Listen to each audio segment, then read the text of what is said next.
السلام عليكم ورحمة الله وبركاته. حبايب قلبي عاملين ايه؟ يا رب تكونوا بألف خير. وصفتنا النهاردة سهلة وبسيطة جدا. هنعمل مع بعض النهاردة البغاشة طبعا مكوناتها بسيطة وموجودة في كل بيت ومش هتاخد منك اي وقت. عندي هنا كوبايتين من الدقيق نخلاهم بالكوباية دي، معايرهم بالكوباية دي. وعندي طبعا كوباية لبن، معلقه كبيره من البيكنج باودر ومعلقه كبيره من السكر ورشه من الملح وفانيليا وبيضايه واحده. البغاشه بنستخدم لها بيضايه واحده. اول حاجه هعملها معانا هنسمي الله، هنقول بسم الله الرحمن الرحيم. هنحط رشه الملح وهنحط الفانيليا ومعلقه السكر ومعلقه البيكنج باودر وهنقلبهم كلهم مع بعض. هنركن دول على جنب كده.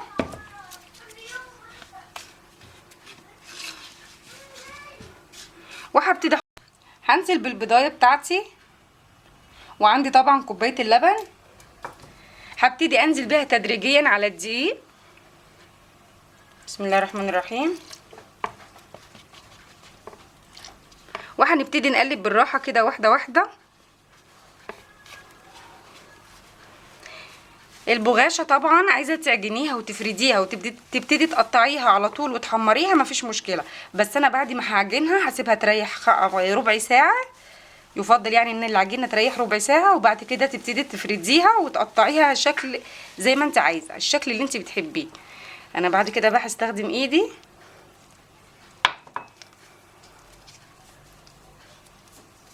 عشان اعرف اتحكم في العجينه كويس. بسم الله.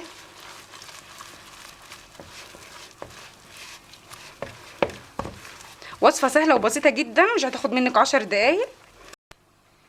كده العجينه بتاعتي خلاص جاهزه. انا هسيبها تريح ربع ساعه بالظبط وهبتدي افردها معاكم.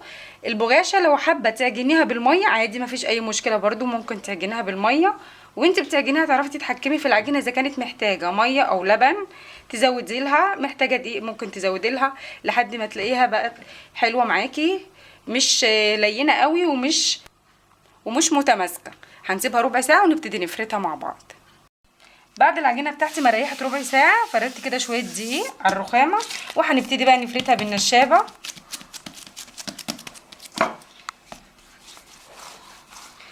حاولي تخليها بقى كلها سمك واحد، متبقاش حته عاليه وحته واطيه.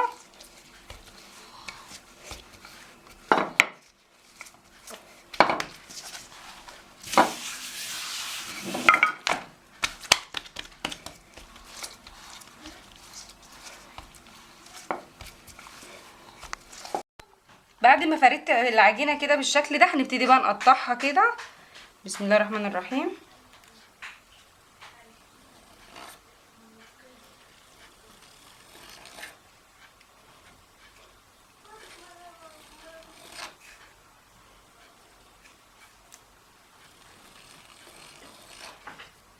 طبعا والزيادات بنشيلها.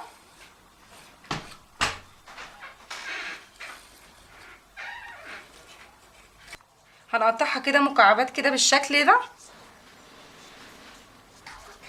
كده زي ما انتوا شايفينها كده بالشكل ده كده. وهخلص بقى العجينه كلها ان شاء الله وارجع لكم تاني.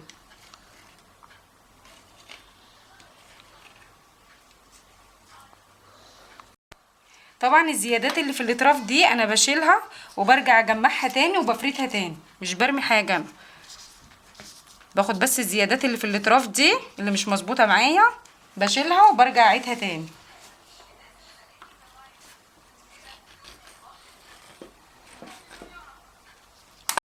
عندي الزيت بتاعي طبعا على نار هاديه ويكون سخن. هنبتدي نجرب واحده كده. بسم الله الرحمن الرحيم.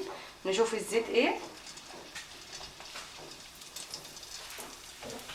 كده. الزيت بتاعي عندي كويس. هنبتدي بقى ننزل كله. بسم الله ما شاء الله. شايفين قبت ازاي؟ بسم الله الرحمن الرحيم.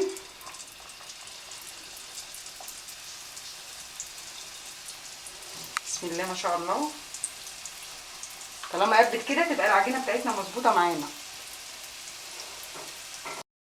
شايفين بسم الله ما شاء الله قبه معانا وحلوه ازاي ما شاء الله. شايفين لونها ما شاء الله، وسامعين صوت القرمشه بتاعتها جميله. بسم الله ما شاء الله تحفه. عندي طبعا خلاص انا خلصت البغاشه بتاعتي حمرتها. عندي طبعا الشربات بتاعي كان جاهز، هحط جزء في الشربات وجزء هعمله، سامعين صوت القرمشه بتاعتها، وجزء هعمله بالسكر البودره. اللي حابب كده ياكل منها واللي حابب كده ياكل منها على حسب الرغبه زي ما انتوا عايزين.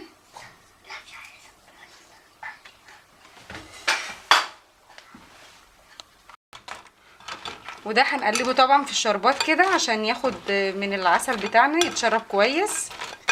ما شاء الله والله العظيم ريحتها كانت طالعه جميله جدا وانا بحمرها. شايفين شكلها وصوت القرمشه بتاعتها جميله ما شاء الله. هنغرفها بقى بالطبق التقديم بتاعنا وبألف هنا وشفا. عملنا معاكم النهارده البغاشه، عملت جزء منها بسكر البودره وعملت جزء منها بالشربات زي ما انتوا شفتوا كده. اتمنى يكون فيديو النهارده عجبكم. كان معاكم نورة وليد. ما تنسونيش بقى في لايك وشير. انتظروني ان شاء الله في فيديو جديد. اشوفكم على الف خير، والسلام عليكم ورحمه الله وبركاته.